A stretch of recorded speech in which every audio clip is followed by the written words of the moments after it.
le llamamos, o abundante citoplasma, pero que se vea claro. Entonces, esta era una imagen que les quería mostrar de carcinoma de células claras de endometrio. Y otro carcinoma que también pertenece al tipo 2 es el carcinoma seroso. Este carcinoma, ¿recuerdan cómo se ve el carcinoma de seroso de ovario? Que lo veíamos como estructuras papilares o pseudopapilares, constituido por células grandes, que son estas de aquí, células grandes estratificadas con mucha atipia, con cuerpos apoptósicos, con mitosis, y a diferencia del carcinoma de células claras, este tiene un citoplasma amplio, eosinófilo, pero la citología o las células se ven muy pleomórficas o muy atípicas. Estos carcinomas, dijimos, tipo 2, son más agresivos y observen cómo las células pues comparten cierta anaplasia o cierto pleomorfismo entre ellas. O sea, son más atípicas, son más pleomórficas, a diferencia de las del tipo 1, que son prácticamente glándulas normales, dependiendo del grado de diferenciación. Pero los carcinomas serosos, así como también el de ovario, presentan estas papilas. Esta sería una papila, recuerden, está conformada por un tallo fibrovascular rodeado de células, de una proliferación de células con atipia, mitosis y acentuado pleomorfismo. A ver, déjenme, es que no puedo aceptar.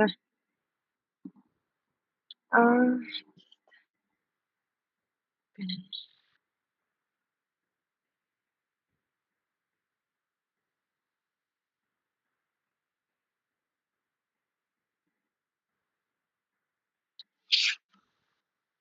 Ya.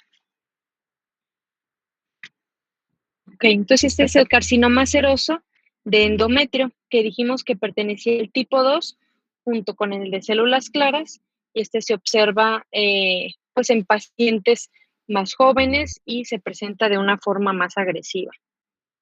Creo que esto es lo que me hace falta demostrarles de endometrio. Espérenme, déjenme, le doy una revisada a las imágenes que agregué. Este es un carcinoma de células claras de ovario. Observen cómo prácticamente se ve muy similar al de endometrio. Pueden ser nidos o pueden ser micropapilas, que son estos nidos que se ven aquí. Micropapilas, pero son células acá a mayor aumento. Observen cómo son células grandes con este citoplasma abundante claro y tienen su núcleo grande, irregular y con acentuada atipia. ¿Okay? Entonces este es el carcinoma de células claras de ovario.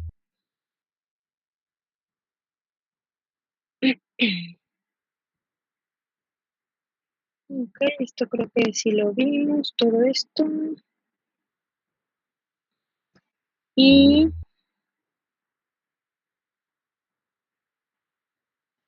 nos quedamos ayer en el carcinoma de mama en los diversos tipos histológicos. Dijimos que este es el carcinoma lobulillar, este es el carcinoma mucinoso, que eran grupos de células que estaban rodeadas por este estroma mucinoso. El carcinoma tubular, que estaba formado por estas glándulas que parecían túbulos. Estas, pues, papilas, dijimos que estaban formadas por un tallo fibrovascular rodeado de células malignas. El carcinoma apócrino, el carcinoma micropapilar, que eran nidos de células neoplásicas que tenían retracción del estroma, que es este espacio entre las glándulas, y pues la pared o la membrana basal, si se puede decir así, la membrana basal. El carcinoma medular, que les había comentado que son carcinomas que histológicamente se ven muy agresivos, están formados de células grandes con acentuada atipia y alternan con un infiltrado linfoplasmocitario, linfocitos, células plasmáticas, pero aunque se vean con esta atipia tan marcada, son carcinomas bien delimitados y que tienen buen pronóstico. Y el carcinoma secretor les platicaba también, bueno, está formado por estas glándulas que secretan este material eosinófilo acelular, y les había dicho que este es un carcinoma que se presenta en mujeres jóvenes y es de buen pronóstico, a diferencia del mucinoso, que este también se presenta en mujeres jóvenes, pero este es de peor pronóstico. Esto es lo que ayer les platicaba. ¿Se acuerdan que les dije que hay una forma de, pues, de darle una estadificación o gradificar los tumores de mama?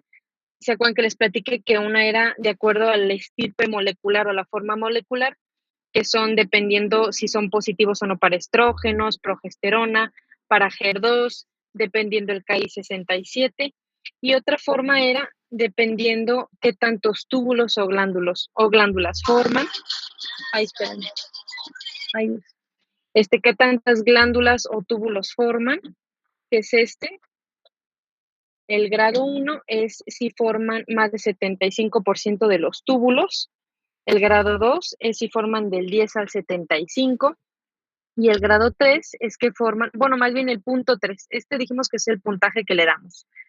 En la categoría de túbulos o formaciones de glándulas, si son más del 75% se le da un punto. Si son del 10 al 75 se les da 2 puntos. Y si forman menos del 10% se le da 3 puntos. De acuerdo a la categoría del pleomorfismo nuclear, si los núcleos son pequeños, regulares, si las células son uniformes, que prácticamente se parezcan a las glándulas normales de mama, se le da un punto. Si tienen el núcleo aumentado de tamaño y varían entre ellos, se les da 2 puntos. Y si tienen marcada variación, se les da 3 puntos. Y el tercer apartado son las mitosis, que bueno, van a ver que varía. Hay algunas, pues, libros o artículos que dicen que se les da un punto cuando son de 0 a 5, otros de 0 a 9 y otros de 0 a 11. Otros que se les da 2 puntos cuando son de 6 a 10, de 10 a 19 o de 12 a 22. Y se les da 3 puntos cuando son más de 11, más de 20 o más de 23. Entonces, prácticamente esta, pues, primera categoría es lo que nosotros usamos. Cuando son de 0 a 5 le damos un punto. Cuando son de 6 a 10, cuando son de 6 a 10 les damos 2 puntos, y cuando son más de 11 le damos 3 puntos. Entonces, es la forma de, pues, estadificar o clasificar el tumor de mama dependiendo la morfología histológica. Entonces, recuerden que son formaciones de glándulas, el pleomorfismo nuclear y las mitosis. De acuerdo a los factores pronósticos y predictivos del carcinoma de mama, vamos a ver que el pronóstico va a depender de las características biológicas del mismo carcinoma y la diseminación de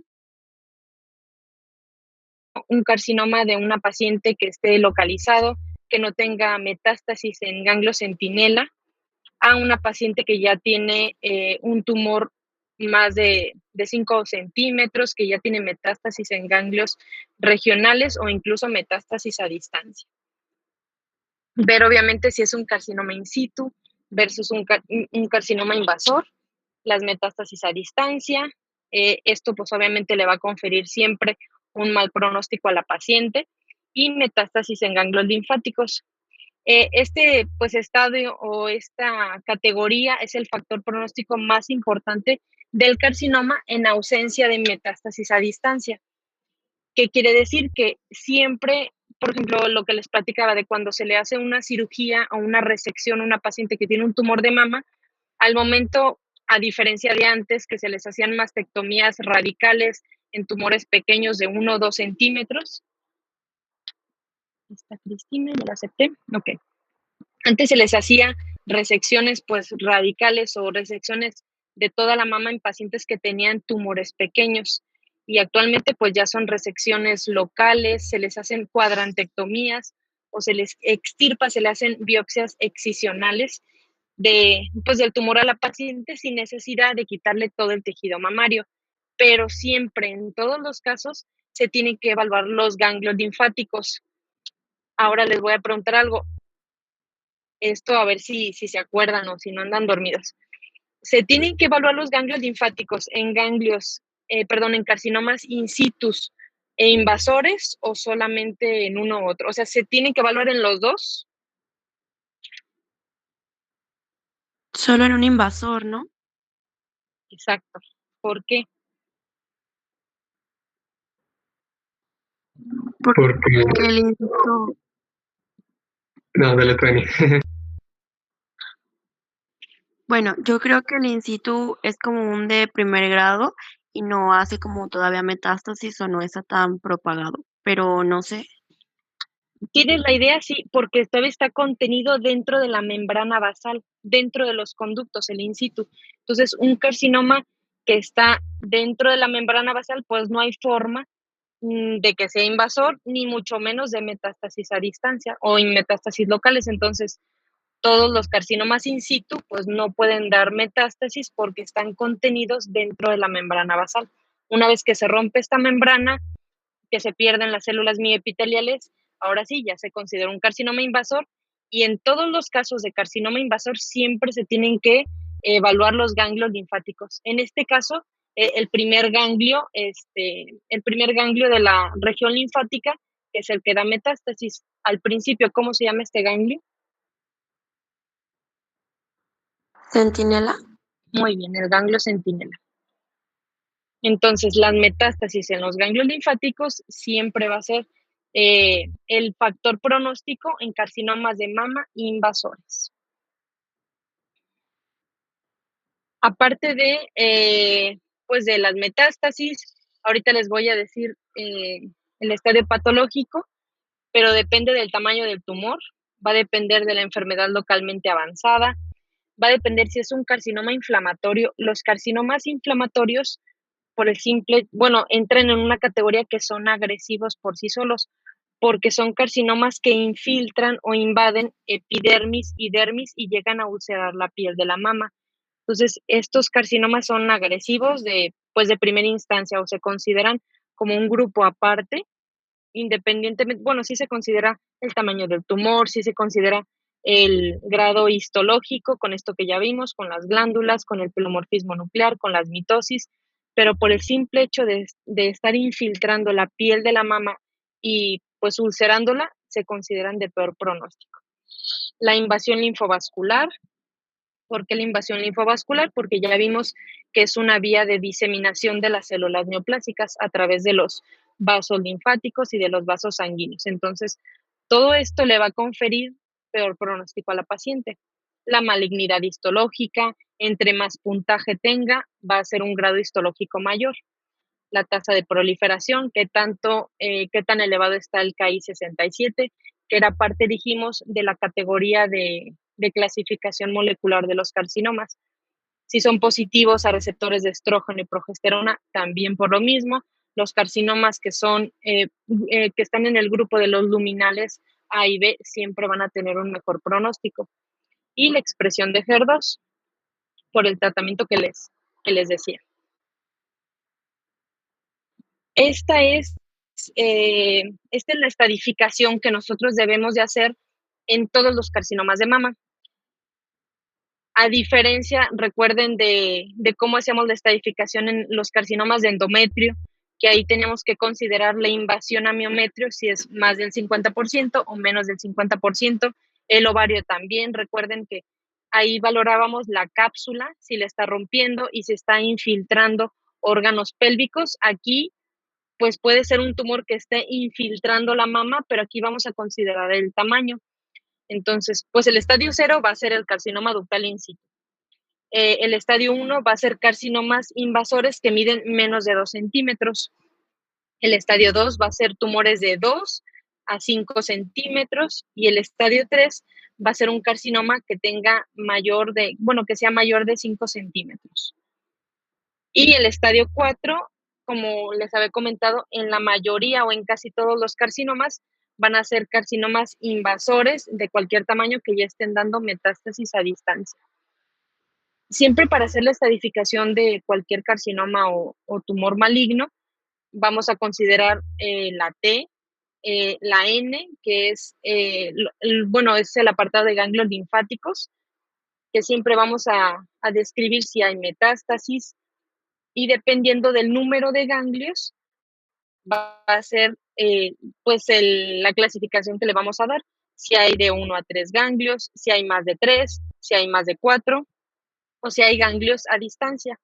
Y siempre la M en el estadio patológico va a ser metástasis. Prácticamente este sería pues un estadio 4. Entonces, a diferencia del ovario y del endometrio, en mama utilizamos el tamaño del tumor.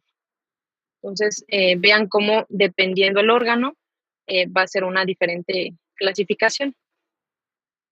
Y aquí, bueno, es una gráfica de la supervivencia a 10 años de estas pacientes, dependiendo del estadio. Entonces, siempre el estadio 4, pues va a ser pues un estadio pues más de peor pronóstico, de menor supervivencia para las pacientes, porque estamos hablando de que el carcinoma se está diseminando a órganos o a sitios a distancia.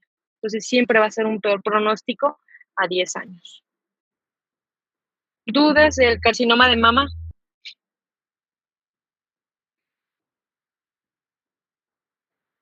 ¿Vamos bien? Creo que no, doctora. Sí. Muy bien.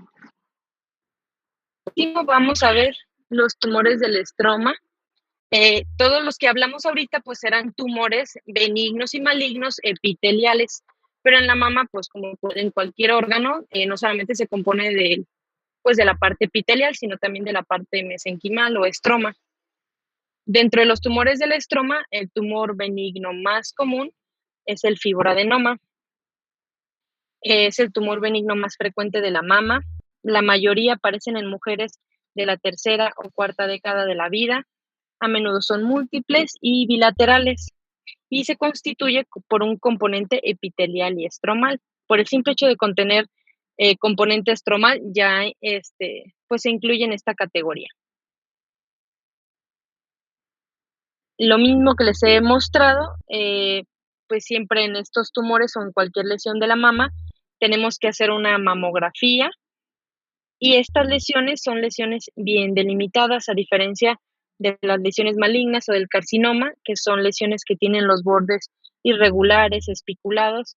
Estos son nódulos bien delimitados que se pueden hacer pues la resección o bueno, la biopsia excisional del nódulo completo, y en una vista macroscópica vemos que es un nódulo bien delimitado, de color amarillo claro, homogéneo. Y al hacer el estudio microscópico, no encuentro mi mouse, aquí está. Esto que ven aquí es el componente epitelial. Son los conductos que están dilatados y observan cómo se ve como pues doble hilera o doble fila de células epiteliales. Esto es porque el estroma que está alrededor del epitelio de los conductos está proliferando tanto que los está comprimiendo. Entonces, esta es la imagen histológica característica de un fibroadenoma. Son conductos dilatados que se ven irregulares porque el estroma que está aquí alrededor está proliferando. O sea, vemos que es un estroma hipocelular o moderadamente celular. Y aquí alrededor, observen cómo esta es como la cápsula o la periferia del nódulo, y adyacente al nódulo vemos que hay tejido mamario residual. Estos son conductos, así se debe de ver la mama normal. Son conductos pequeños, no tienen dilataciones, no tienen formaciones quísticas, no se ven como acá, pero esto pues es una lesión completamente benigna. Así como hay, bueno, los fibroadenomas es una lesión fibroepitelial, tenemos otro tumor, que es el tumor filodes, que este nace del estroma intralobulillar, igual que el fibroadenoma, pero son menos frecuentes que este otro. Este se presentan en mujeres de edad un poquito más avanzada, puede ser incluso hasta la sexta década de la vida, pueden ser igual tumores pequeños o lesiones más grandes. Y a veces histológicamente son muy parecidos el fibroadenoma y el tumor filodes, pero a diferencia del fibroadenoma, estos tumores tienen mayor celularidad, pueden tener mitosis, o sea, pueden tener mayor celularidad del epitelio y del estroma, pueden tener pleomorfismo y pueden tener un sobrecrecimiento estromal y bordes infiltrantes. Se les llama, tumor filodes porque el epitelio, más bien el estroma crece tanto que llega a formar como estas folias, se les llama, u hojas, y a diferencia, observen cómo se ve entre uno y otro. Estos son conductos que no están, más bien el estroma no está proliferando tanto como en el tumor filodes. Pero acá, esto que vemos en la periferia de la lesión es el epitelio normal, no debe tener atipia, no debe tener mitosis, sino ya sospechamos de una lesión incluso mixta que tenga componente maligno epitelial y estromal. Pero aquí el epitelio es una o dos capas de células normales y el estroma es lo que sí va a variar. Es un estroma hipercelular, tiene mayores células, puede tener mitosis, puede tener incluso pleomorfismo, incluso puede tener elementos heterólogos. Por ejemplo, puede tener cartílago, puede tener otros componentes estromales y esto no le da, hay tumores filodes benignos, intermedios y malignos, que los malignos se puede decir que al momento de resecarlos por completo está curada la paciente, pero llegan a recurrir, o más bien es común que recurran. Entonces, este es otro tumor estromal. ¿Dudas, muchachos, de la mama?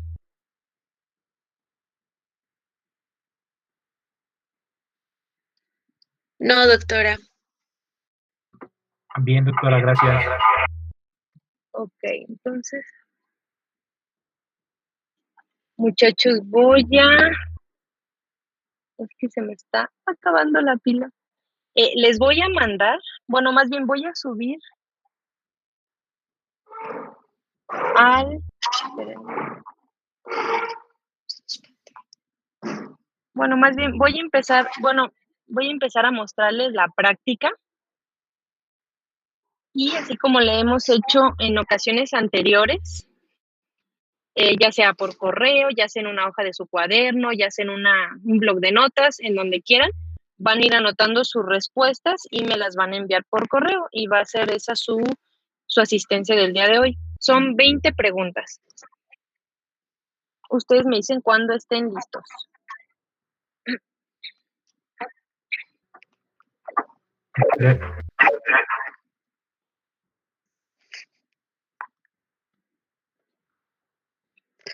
Ay, qué gusto. No se pongan nerviosos. Esto es es como una autoevaluación para que vean pues qué tanta atención están poniendo, si tienen alguna duda, si recuerdan algunos tumores.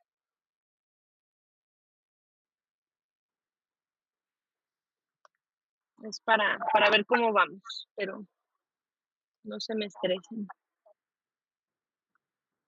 ¿Ya están listos todos? No, espere, se trabó mi PC, deme un No segundo. te preocupes. Los espero.